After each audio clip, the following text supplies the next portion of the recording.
పశ్చిమ గోదావరి జిల్లా ఉండిలో ఏకదాటిగా కురుస్తున్న భారీ వర్షాలకు కాలనీవాసులు తీవ్ర అవస్థలు పడుతున్నారు.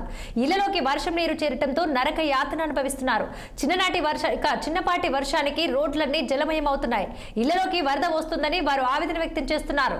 డ్రైనేజీ పూడికలు సకాలంలో తీయాలని, తమ సమస్యకు శాశ్వత పరిష్కారం చూపాలని కోరుతున్నారు. వరదలో పాములు, విషపురుగులు ఇళ్లలోకి వస్తున్నాయని, ప్రజల ఆరోగ్యంపై కాస్త దృష్టి పెట్టాలని వాపోయారు.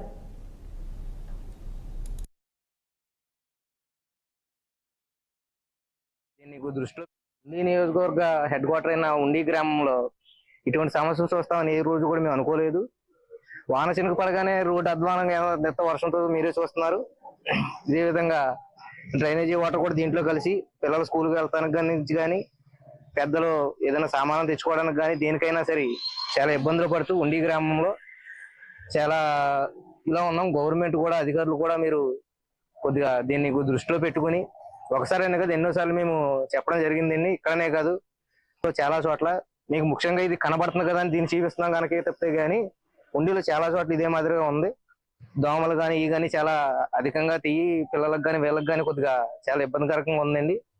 కొద్దిగా ఈ కార్యక్రమాన్ని మటుకు ముందుగా ఉండి గ్రామంలో మటుకి ముమ్మరంగా చేయాలని కోరుకుంటున్నామండి. మీ ఉండి హెడ్ క్వార్టర్ ఉండి గ్రామంలోనే 1వ వార్డు కానీ నుంచి 19వ వార్డు వరకు లెక్కేసిన ఇటువంటి సమస్యలు ఎన్నో తలెత్తున్నాయండి. చిన్నపాటి వర్షానికి మొత్తం రోడ్లు అయ్యి మునిగిపోయి నానా వ్యవస్థలు పడుతుంది. ప్రజలు నడడం చాలా ఇబ్బందికరంగా ఉంది. మాకు ప్రభుత్వం ఒకసారి చూసి రోడ్లు నడిపించడానికి, చిన్నపిల్లలకి ఎక్కడ పడితే అక్కడ జ్వరాలు అయ్యి వచ్చేస్తున్నాయి. పెద్దవాళ్ళు కూడా నడలేని పరిస్థితి చూసారు. బండ్లు కూడా మొత్తం మునిగిపోతున్నాయి.